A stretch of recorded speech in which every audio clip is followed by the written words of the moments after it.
Hello student, आज से हम स्टार्ट करते हैं BSc third semester chemistry. BSc third semester chemistry start करने से पहले बात कर लेते हैं हम लोग कैसे कवर करेंगे बीएससी थर्ड सेमेस्टर केमिस्ट्री को। ठीक है, देखो चलो हम लोग क्या करेंगे, वीडियो क्लास में तो हम लेक्चर ही देंगे यहाँ पे, है ना, सिर्फ समझाएंगे आपको।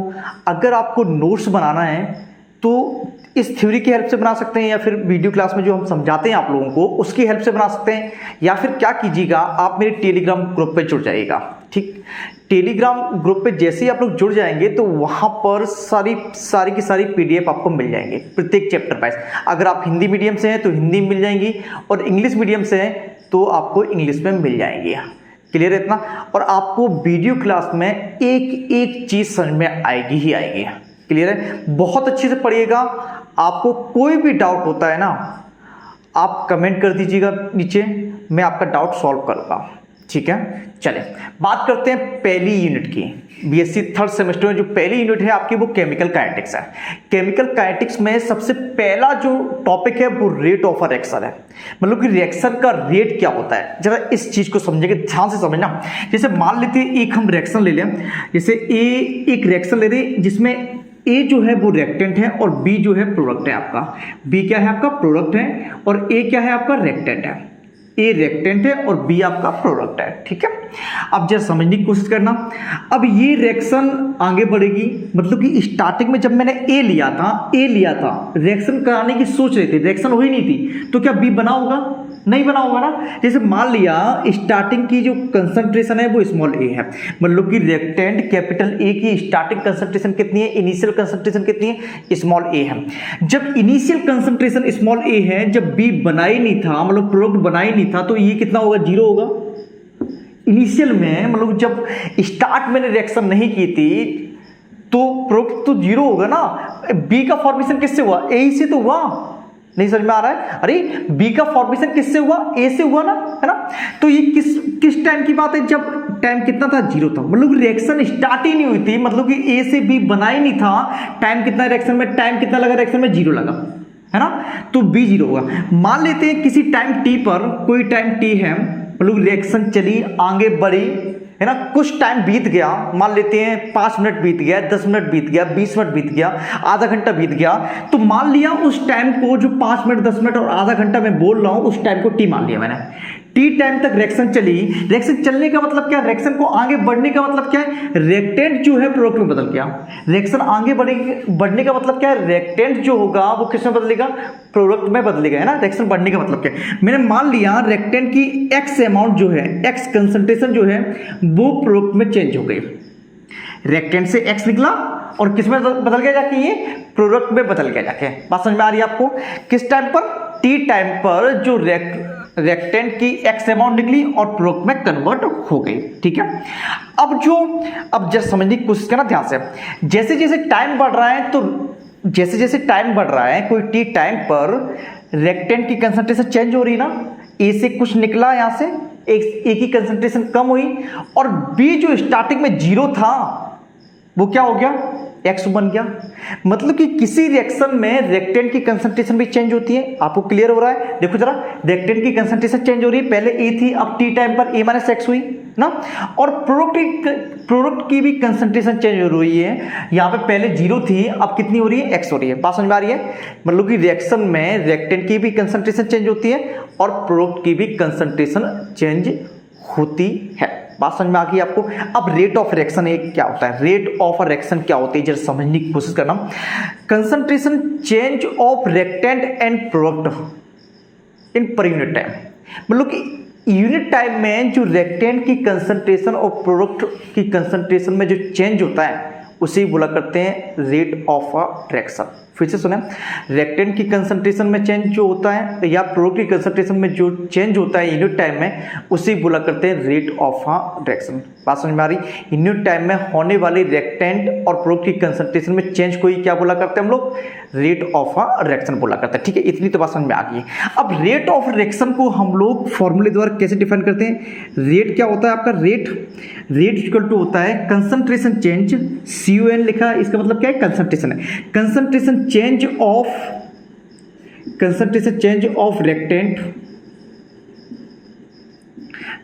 और प्रोडक्ट, है ना। रिएक्टेंट की भी कंसंट्रेशन चेंज हो रही है और प्रोडक्ट की भी कंसंट्रेशन चेंज हो रही है, मैंने अभी बताया आपको, है ना, पता है ना आपको। चलिए उसके बाद टाइम इंटरवल, है ना, टाइम इंटरवल, कितने टाइम में ये कंसंट्रेशन चेंज हुई है, टाइम इंटरवल, है ना, देख लेना आप लोग टाइम इंटरवल, ठीक। अब जरा समझने की कोशिश करना ध्यान से। अब ये जो रेट ऑफ रिएक्शन है वो किस पर डिपेंड करती है, रिएक्टेंट की कंसंट्रेशन पर डिपेंड करता है और प्रोडक्ट की कंसंट्रेशन पर डिपेंड करता है। मतलब रेट ऑफ रिएक्शन जो होता है वो दो टर्म में डिफाइन कर सकते हैं। क्यों, रिएक्शन में क्या क्या होता है, रिएक्शन में रिएक्टेंट होता है और क्या होता है, प्रोडक्ट होता है।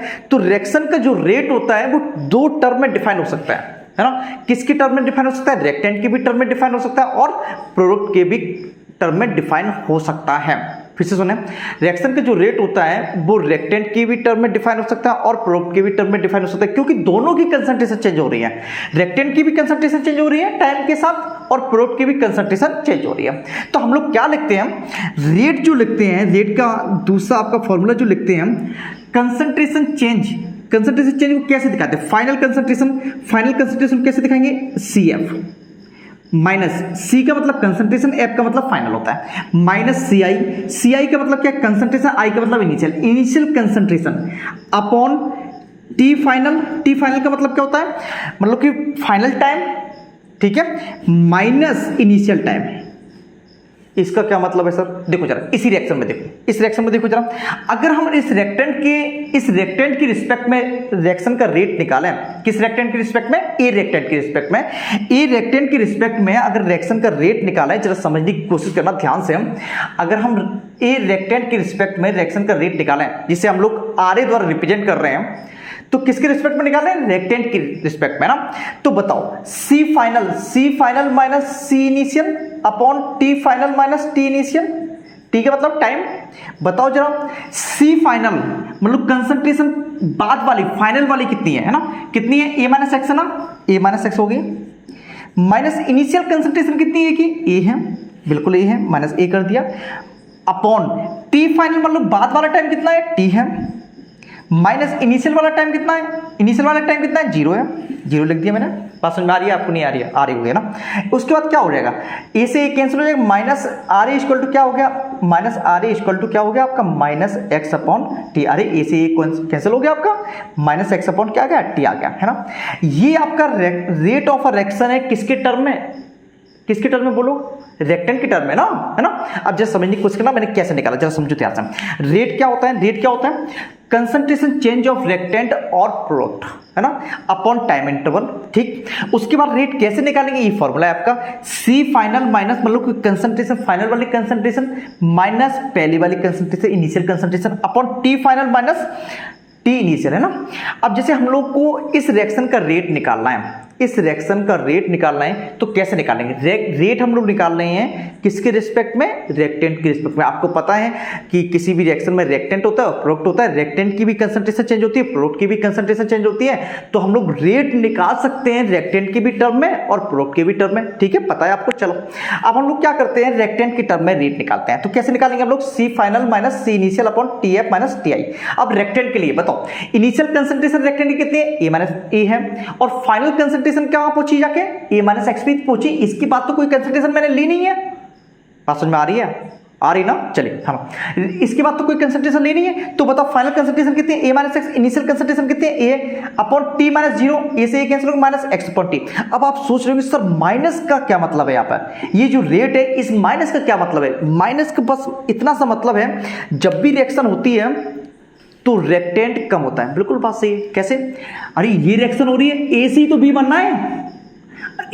बनना है, अगर रिएक्शन बढ़ेगी, अगर रिएक्शन आगे चलेगी, अगर रिएक्शन में टाइम लगेगा तो ए कम होगा, बी बनेगा।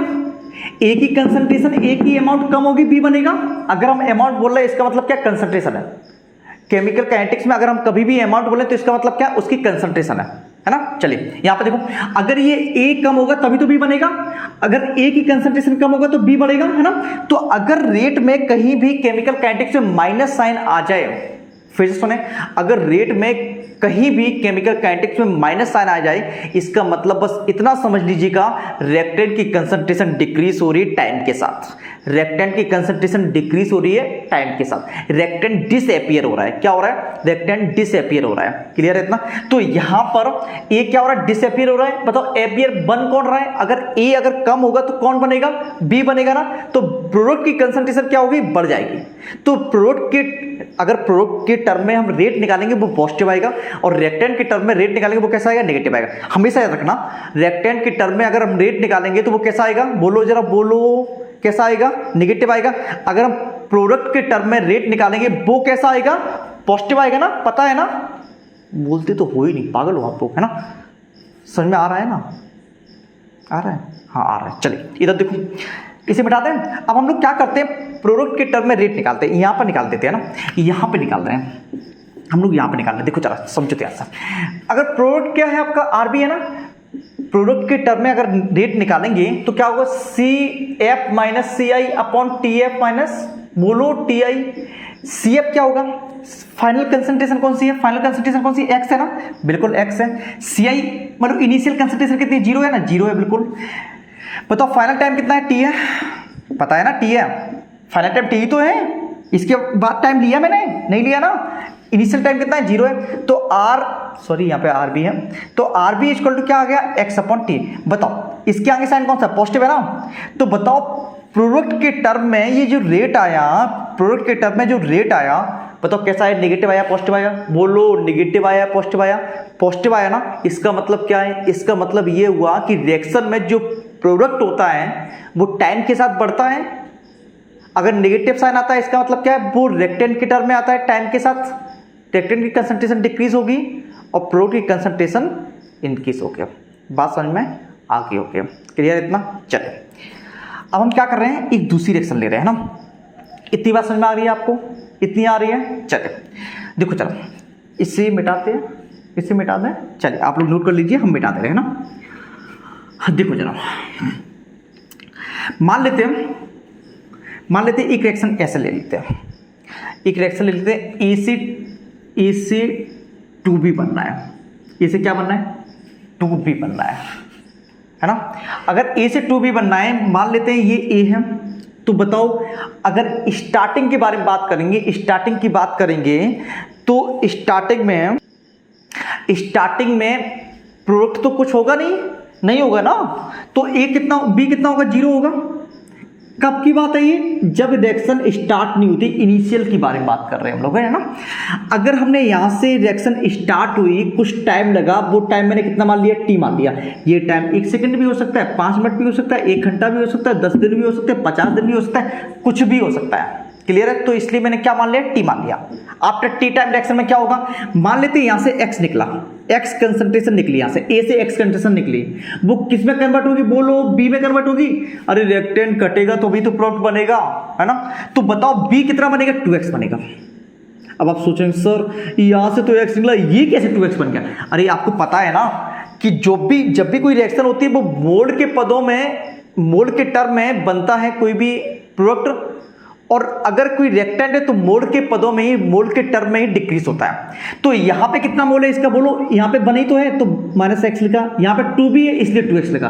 अगर यहां पे 3b होता तो 3x लिखते हैं। बोलो अगर यहां पे 3b होता तो क्या लिखते? 3x लिखते। अगर यहां पे 10b होता तो क्या लिखते?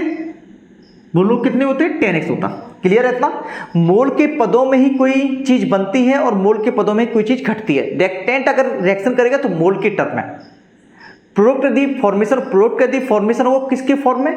मोल के फॉर्म में। क्लियर है इतना? चले अब देखो जनाब, अगर हम लोग रेट निकालेंगे, रेट निकालें इन टर्म ऑफ रिएक्टेंट RA, ठीक है, RA, तो क्या होगा? C फाइनल, बोलो C final minus C initial upon T final minus T initial. अभी तो ये फॉर्मूला लिखा था मैंने, है ना, याद हो गया होगा। चले सी फाइनल का मतलब क्या है? सी फाइनल का मतलब क्या बताओ? सी यहाँ पे लास्ट वाली कंसंट्रेशन, फाइनल वाली कंसंट्रेशन क्या लिखी मैंने? a माइनस एक्स ना, a minus x. Initial concentration कितनी है? a अपॉन टी फाइनल कितना है? t। Initial concentration, initial time कितना? 0। तो आर ई इक्वल टू कितना हो जाएगा? वही आ गया माइनस एक्स अपॉन टी, है ना। इसका माइनस साइन आया, इसका मतलब क्या? माइनस साइन आया, इसका मतलब क्या? रिएक्टेंट की कंसंट्रेशन टाइम के साथ क्या हो रही है, डिक्रीज हो रही है। बात समझ में आ रही है आपको? चलिए अब देखो जरा, अब यहाँ पे देखो, अब हम ये रेट निकालेंगे in term of product B, है ना। देखो क्या होगा, सी फाइनल माइनस सी initial upon T final minus T initial. बात समझ में आ रही है? बिल्कुल आ रही है। चलिए टी फाइनल, सी फाइनल क्या होगा, सी फाइनल क्या है इसका बताओ, 2x है ना, 2x है माइनस, बोलो सी आई कितना है, स्टार्टिंग इनिशियल कंसंट्रेशन कितना है जब रिएक्शन स्टार्ट नहीं हुई थी, कितना है बोलो, 0 है ना, 0 है। टी फाइनल कितना है, टी है, 0 है। तो आर बी इक्वल टू, यहाँ पे तो पॉजिटिव है ना, ये पॉजिटिव साइन आएगा, तो आर बी इक्वल टू क्या आ गया, 2x अपॉन टी आ गया, है ना, ये स्मॉल टी है, ठीक है। तो हम इसे ऐसे लिख सकते हैं, R B equal to X upon T, sorry R B upon 2 equal to X upon T, अरे 2 इधर डिवीजन हो गया, है ना।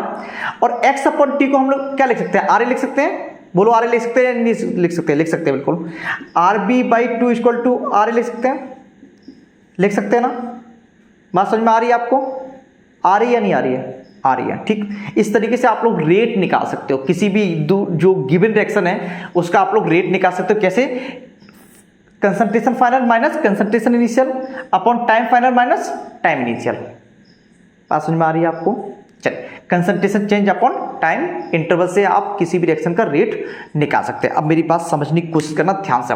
अब ये जो रिएक्शन का रेट होता है, रिएक्शन का रेट क्या होता है, जो रिएक्टेंट और प्रोडक्ट की कंसंट्रेशन में चेंज आया पर यूनिट टाइम में, उसे ही हम लोग रिएक्शन का रेट बोला करते हैं ना। ये तो डेफिनेशन होती है उसकी, ठीक है। और हमने आपको बता दी किस तरीके से आपको रेट निकालना है। चलिए अब हम लोग क्या करते हैं, रेट के भी दो टाइप होते हैं। जो रेट होता है वो दो टाइप का होता है, जैसे समझने की कोशिश करना ध्यान से।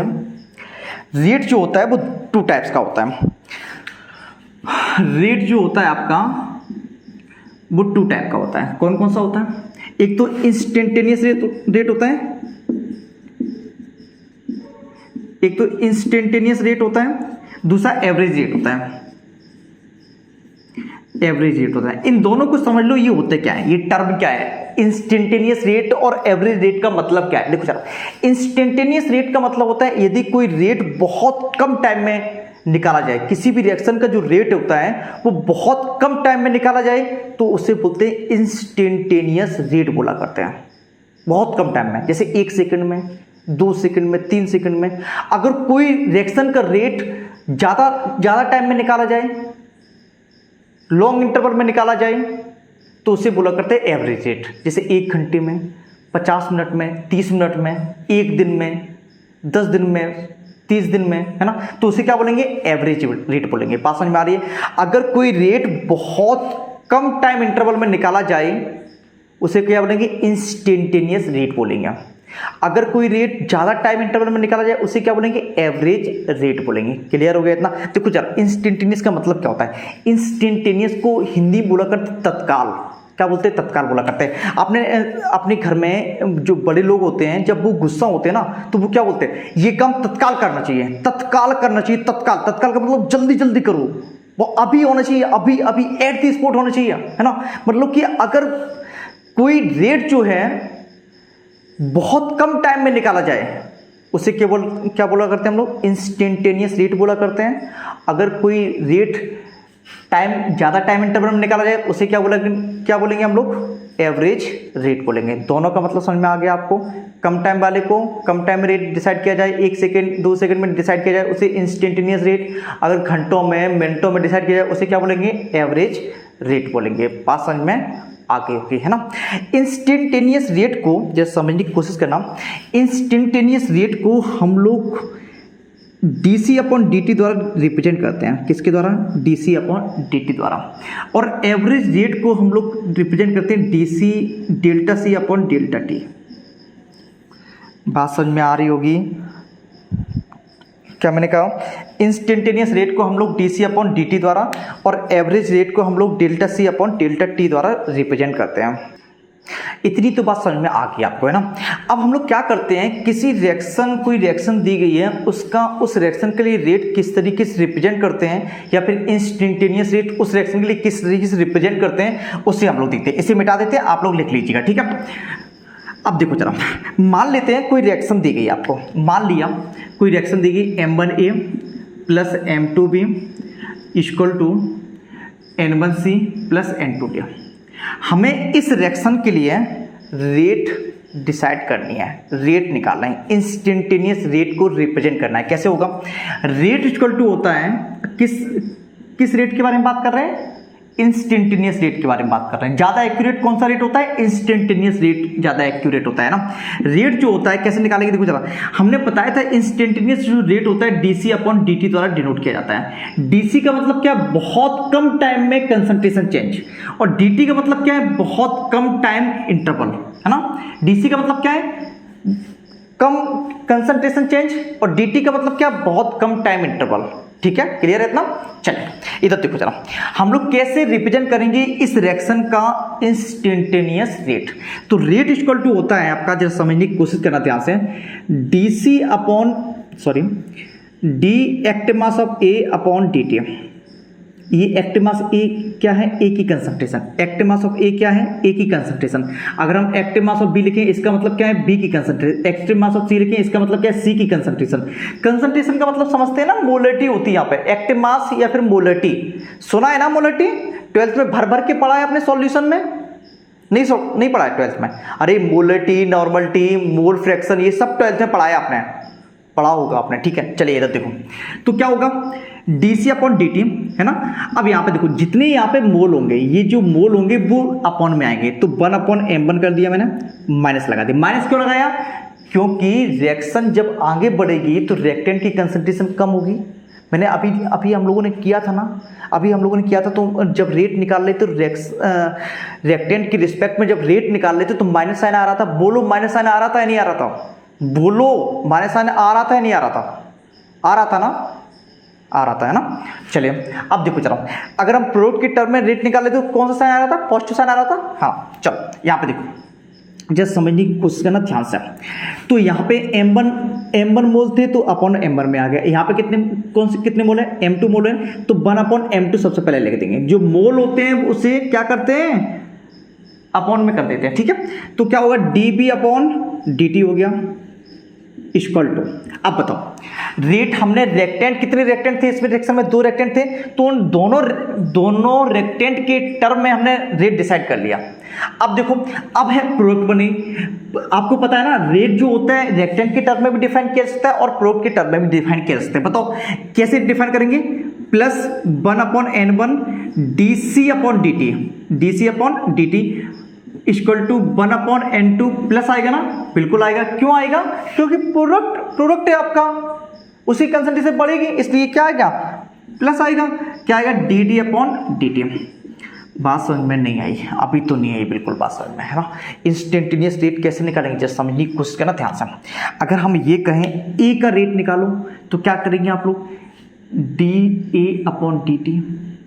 ठीक, ए, इस रिएक्शन में 2 रिएक्टेंट है ना, A और B, ये कम होंगे, ये ज़्यादा होंगे। मतलब रिएक्शन जैसे ही आगे बढ़ेगी तो इनकी अमाउंट कम होगी, इनकी कंसंट्रेशन कम होगी, और C और D की कंसंट्रेशन बढ़ेगी। क्लियर है आपको? ये तो पता है आपको। चलिए, है ना। तो अगर हम डिसअपियरेंस ऑफ A कहें, वो क्या होगा? Minus DE upon DT। कितना होगा? Minus DE upon DT। Minus क्यों लगाया? क्योंकि A की कंसंट्रेशन कम हो रही है। DT क्यों लगाया? क्योंकि टाइम के साथ A की कंसंट्रेशन कम हो रही है ना। तो हम रिएक्शन का रेट कैसे लगेंगे? जो भी यहाँ पे मोल होंगे वो नीचे जाएंगे। कहाँ जाएंगे? नीचे जाएंगे, अपॉन में जाएंगे। तो 1 upon M1 DE upon DT, है ना।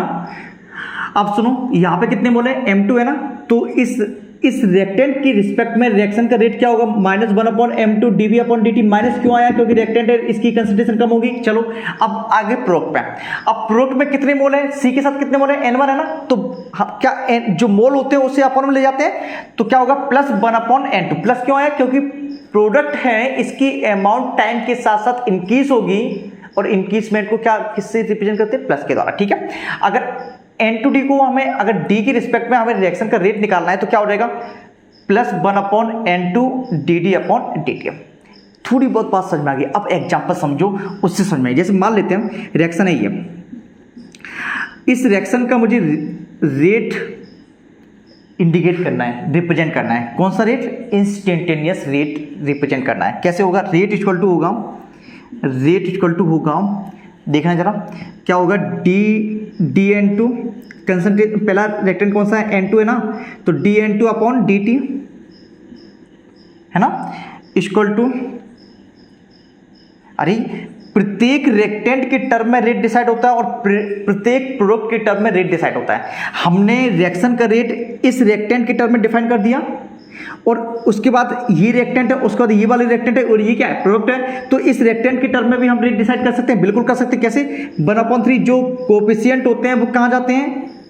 अपॉन में जाते हैं, पता है ना, ds2 अपॉन dt हो गया, इक्वल टू, बताओ कितने प्रोडक्ट हैं? 2 है ना, तो 1/2 dn3 अपॉन क्या हो जाएगा? dt हो जाएगा। अब आप सोच रहे होंगे सर निगेटिव तो लगाया नहीं, अरे नहीं लगाया ना, लगा दो आप। देखो ये रिएक्टेंट है, इनकी कंसंट्रेशन कम होगी तो यहाँ पे साइन नेगेटिव आएगा, यहाँ पर भी नेगेटिव है, बताओ यहाँ पे क्या आएगा? पॉजिटिव आएगा। बात समझ में आ रही है ना आपको? नहीं आ रही है? एक और एग्जांपल समझो तब समझ में आ जाएगी। देखो जरा कैसे, जैसे मान लेते हैं हम रिएक्शन ये है, हमें इस रिएक्शन का रेट डिफाइन करना है। कौन सा रेट होगा? वो इंस्टेंटेनियस रेट होगा वो, ठीक है। कैसे जरा समझो ध्यान से, देखो चलो, रेट इक्वल टू होगा आपका, रेट इक्वल टू होगा, बताओ कितने रिएक्टेंट है इसमें? 2 तो रिएक्टेंट है ना, तो दोनों रिएक्टेंट के टर्म में हम रिएक्शन का रेट दिखा सकते हैं, बिल्कुल दिखा सकते हैं। कैसे होगा? -dn2 अपॉन dt होगा। माइनस क्यों लगाया? क्योंकि रिएक्टेंट है, इनकी कंसंट्रेशन कम होगी। उसके बाद O2 क्या होगा? कैसे O2 के टर्म में कैसे डिफाइन करेंगे? -dO2 अपॉन बोलो dt इक्वल टू, अब बताओ ये क्या है? रिएक्टेंट है या फिर प्रोडक्ट है? प्रोडक्ट है ना, तो क्या होगा? 1/2 dNO अपॉन बोलो क्या होगा? dNO अपॉन dt होगा। बात समझ में आ रही है या नहीं आ रही है? आ रही ना? आ रही होगी। चलो ये मिटा दें आपको, ये आपने समझ लिया। ये मैंने जनरल रिएक्शन ली थी, जनरल रिएक्शन का आपको मैंने रेट बताया, उसके बाद 2-3 एग्जाम्पल दे दिए। चलो एक और देते हैं एग्जाम्पल। जैसे मान लेते हैं हम a+3b इक्वल टू 5 से, a+3b इक्वल टू 5 से, इसके लिए मुझे इंस्टेंटेनियस रेट डिसाइड करना है, ठीक है। इंस्टेंटेनियस रेट डिफाइन करना है। चलो रेट इक्वल टू क्या होगा? रेट इक्वल टू होगा, ए के टर्म में भी डिफाइन हो सकता है रेट, बी के टर्म में भी डिफाइन हो सकता है रिएक्शन का रेट, और सी के टर्म में भी रिएक्शन का रेट डिफाइन हो सकता है। पता है ना आपको, प्रत्येक रिएक्टेंट के टर्म में हम रिएक्शन का रेट डिफाइन कर सकते हैं, और प्रत्येक प्रोडक्ट के टर्म में रिएक्शन का रेट डिफाइन कर सकते हैं। चल सुनो और समझो ध्यान से, बात समझ में आ रही होगी यार, है ना? आ रही है, अच्छे से समझना एक एक चीज़, है ना? कहीं और ज़्यादा फोकस मत ले जाना, ना सोचने लगो कोई कॉल कर रही होगी, कर रहा होगा, है ना?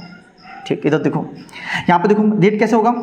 dA अपॉन dt, ये रिएक्टेंट है ना, कोई है इसमें इसके मूल 1 है, 1 का क्या डिवीजन करें ना, तो माइनस साइन आएगा, इक्वल टू क्या होगा? देखो जरा यहाँ पे कितने मूल हैं? 3 मूल है ना, तो क्या होगा? 1/3 होगा, माइनस आएगा dc upon dB upon dt। बताओ माइनस क्यों आया? अब बोलो माइनस क्यों आया? बोलो ना यार, माइनस क्यों आया? क्योंकि रिएक्टेंट है ना, इसलिए माइनस आया। हाँ बिल्कुल, इक्वल टू क्या होगा? 5c है ना, तो प्लस 1/5 dc अपॉन dt। बात समझ में आ रही है नहीं आ रही है? आ रही है ना? चलिए, तो आप किसी भी रिएक्शन के लिए रेट डिफाइन कर सकते हो, बिल्कुल कर सकते हैं ना। रेट डिफाइन तो कर सकते हैं, इंस्टेंटेनियस रेट को इजीली लिख सकते हैं।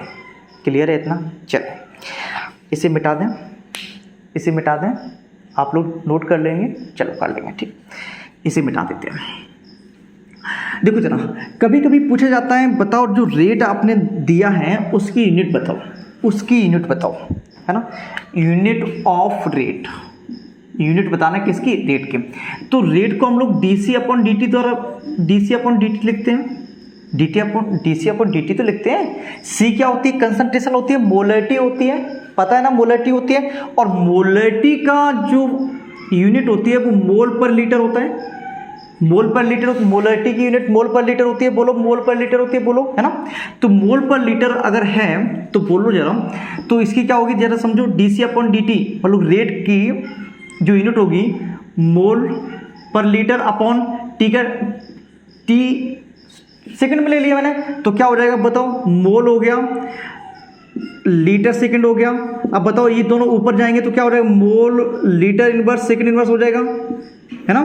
तो रेट की जो यूनिट होगी आपकी mole litre inverse second inverse आ गई। बोलो बात समझ में आ रही है। जो रिएक्शन की रेट की यूनिट होगी वो क्या होगी, मोल लीटर इनवर्स सेकंड इनवर्स होगी। अरे फिर से सुनो, ध्यान से समझो, रेट को हम ऐसे तो डिफाइन करते हैं डीसी अपॉन डीटी द्वारा। अभी तो मैंने बोला ही था, इंस्टेंटेनियस रेट को डीसी अपॉन डीटी द्वारा डिफाइन करते हैं। सी क्या होता है, कंसंट्रेशन होता है, मोलरिटी होती है, मोलरिटी का जो यूनिट होती है मोल पर लीटर होता है, वो मोल प्रति लीटर लिख दिया। और टाइम का यूनिट मैंने सेकंड मान लिया। अगर आपको मिनट दिया है तो मिनट मान लीजिएगा, है ना, घंटा दिया तो घंटा मान लीजिएगा, ठीक, सेकंड मान लीजिएगा, है ना। तो लीटर नीचे आ जाएगा, लीटर नीचे, एल का मतलब क्या, लीटर है ना, आप लोग पूरा लिखिएगा, ठीक है। लीटर ऊपर पहुंचेगा तो मोल लीटर इनवर्स क्या आ गया, और सेकंड इनवर्स, ये ऊपर पहुंचेगा तो इनवर्स से पहुंच जाएंगी चीजें। ये तो पता होगा, बीएससी थर्ड सेमेस्टर में आ गए यार, बहुत बड़े हो गए, बहुत बड़े। कितने बड़े, 18 ईयर के हो गए, शादी लायक नहीं, रिस्पॉन्सिबल पर्सन। ठीक, समझ में आ गया ना आपको। चल, पता है ना, 18 ईयर के हो जाते हैं तो रिस्पॉन्सिबल पर्सन बन जाते हैं, है ना, वोट दे सकते हैं हम लोग। चले इधर देखो, ये बात समझ में आ गई आपको। चल इसे हम मिटाते हैं, ठीक। उसके बाद बहुत बार क्वेश्चन आता है कि रिएक्शन का रेट क्या होता है ये बताइए, और रिएक्शन की रेट को अफेक्ट करने वाले फैक्टर्स बताइए। क्या मैंने कहा, रिएक्शन की रेट को अफेक्ट करने वाले फैक्टर बताइए। क्वेश्चन कैसे आता है, रिएक्शन का रेट क्या होता है ये डिफाइन कीजिएगा, और रिएक्शन को रेट को कौन कौन से फैक्टर अफेक्ट करते हैं वो आप बताइए। तो हम लोग क्या करते हैं, नेक्स्ट टॉपिक जो पढ़ रहे हैं वो कौन से, factors affecting rate of reaction. कौन सा है, factor affecting rate of a reaction, rate of a reaction, ठीक है। राइटिंग पे मत जाइएगा, ठीक, भावनाओं पे जाइएगा, मैं क्या बताना चाहता हूं आपको, ठीक। क्या मैंने कहा, factors affecting rate of reaction. मेरी बात समझिएगा ध्यान से, देखो जरा, रेट किस पर डिपेंड करता है, जैसे मान लेते हैं, सुनना और समझना ध्यान से, किसी भी रिएक्शन का रेट फास्ट होगा वो किस पर डिपेंड करता है, वो डिपेंड करता है मॉलिक्यूल के कोलिजन पर, मॉलिक्यूल के टक्करों पर, मॉलिक्यूल की इफेक्टिव कोलिजन पर। इसका क्या मतलब है, कोलिजन का क्या मतलब है सर, है ना, जैसे समझो ध्यान से, इसका क्या मतलब है। जैसे मान लेते हैं एक कंटेनर ये है, ठीक है, एक कंटेनर ये, यहाँ पर कुछ मॉलिक्यूल हैं, यहाँ पे ये मॉलिक्यूल है, सुनना समझना ध्यान से। अगर ये मॉलिक्यूल आपस में टकराएंगे, एक दूसरे की ओर जाएंगे, है ना, आपस में टकराएंगे, आपस में कोलिजन करेंगे तो रेट उतना ही ज़्यादा होगा, रिएक्शन उतनी ही आसानी से होगी, रेट बढ़ेगा। ये मॉलिक्यूल आपस में टकराएंगे तो रेट बढ़ेगा, ये मॉलिक्यूल आपस में टकराएंगे तो क्या होगा, रेट बढ़ जाएगा। समझना ध्यान से, एक ही चीज़ समझना, हम क्या कर रहे हैं, फैक्टर्स पढ़ रहे हैं। इतनी तो बात पता चल चुकी है आपको कि अगर मॉलिक्यूल आपस में टकराएंगे तो रेट बढ़ जाएगा। इसका क्या मतलब, इसका मतलब है यदि हम कंसंट्रेशन को, पहला फैक्टर जो है रेट को अफेक्ट करने वाला जो पहला फैक्टर है वो है कंसंट्रेशन। कंसंट्रेशन किसकी, रिएक्टेंट की कंसंट्रेशन, है ना। रिएक्टेंट की कंसंट्रेशन का मतलब, जैसे मान लेते हैं ये रिएक्टेंट के मॉलिक्यूल है, ये रिएक्टेंट के मॉलिक्यूल है। कंसंट्रेशन का मतलब अमाउंट से होता है ना, पता है ना आपको, है ना। तो अगर हम रिएक्टेंट की अमाउंट बढ़ा देंगे, सुनना समझना ध्यान से, अगर रिएक्टेंट की अमाउंट बढ़ा देंगे इसका मतलब रिएक्टेंट के मॉलिक्यूल बढ़ जाएंगे, रिएक्टेंट के मॉलिक्यूल बढ़ जाएंगे, रिएक्टेंट के मॉलिक्यूल बढ़ जाएंगे, इसका मतलब रिएक्टेंट के मॉलिक्यूल पास हो जाएंगे, रिएक्टेंट के मॉलिक्यूल पास आ गए। अब देखो, पहले रिएक्टेंट के मॉलिक्यूल दूर दूर थे, अब क्या हो गए, बिल्कुल पास हो गए, है ना, बिल्कुल पास हो गए। देखो जरा, ये देखो बिल्कुल पास हो गए। अब तो ये क्या करेंगे, ये एक दूसरे के पास आगे गुल्लू गुल्लू करेंगे, अरे एक दूसरे के लिपट जाएंगे, गले लग जाएंगे, बहुत जल्दी लग जाएंगे, पास आ गए, देखो एक दूसरे के पास आ गए, एकदम पास आ गए और गुल्लू गुल्लू करेंगे एकदम बढ़िया से, है ना, जल्दी से टकराएंगे। और जल्दी से टकराएंगे इसका मतलब क्या, जितनी जल्दी से टकराएंगे इसका मतलब क्या, रेट ऑफ रिएक्शन ज्यादा होगा। अरे मैंने ये तो बताया था, जितनी ज्यादा टक्कर होंगी, जितनी ज्यादा कोलिजन होंगे मॉलिक्यूल्स के बीच में, रेट ऑफ रिएक्शन उतना ही ज्यादा होगा।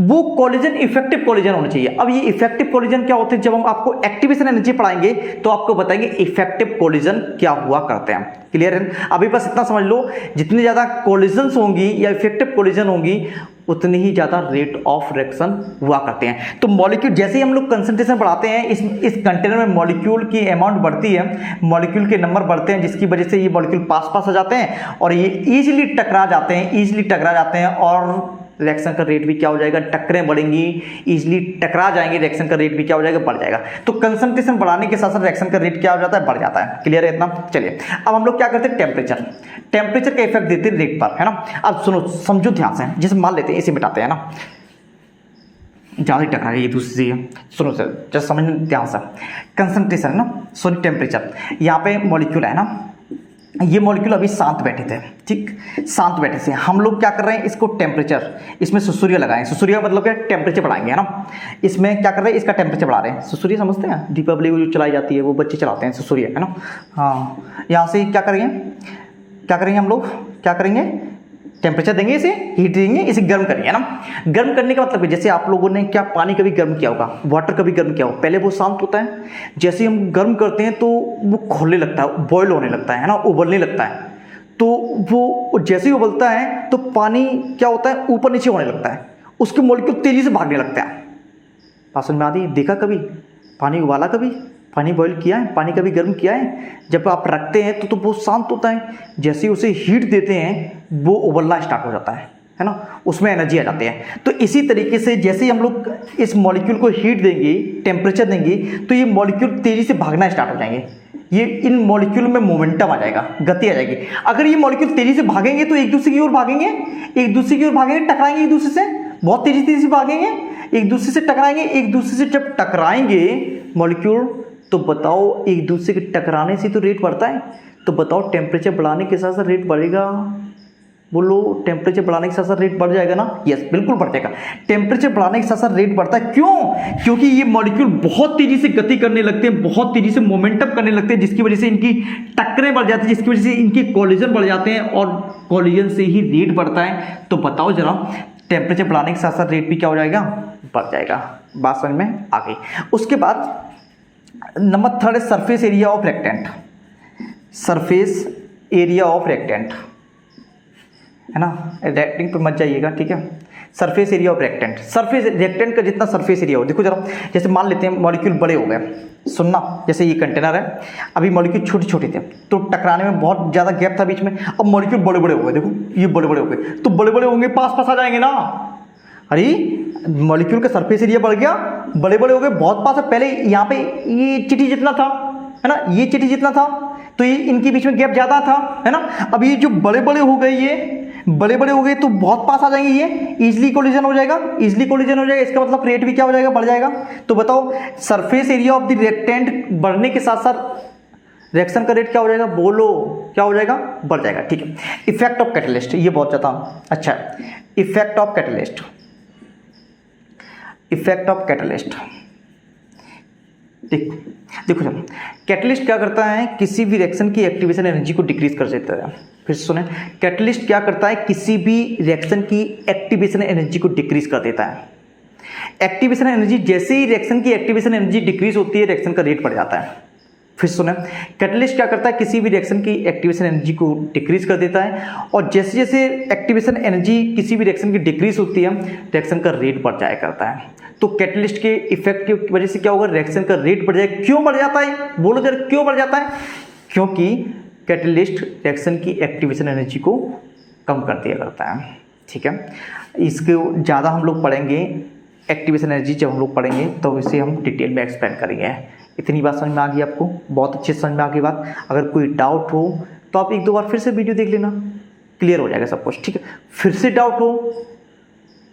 डाउट हो तो आप मुझसे पूछ लेना, बहुत आसान है, हर एक चीज़ क्लियर करेगा, ठीक है। पढ़ते रहिए और बहुत ज़बरदस्त तरीके से पढ़िएगा, थोड़ा बहुत से काम नहीं चलेगा, पढ़ते रहिए। तुम लोगों का काम क्या है, काम तो करते नहीं हो घर पे, है ना। चलिए मिलते हैं नेक्स्ट लेक्चर में।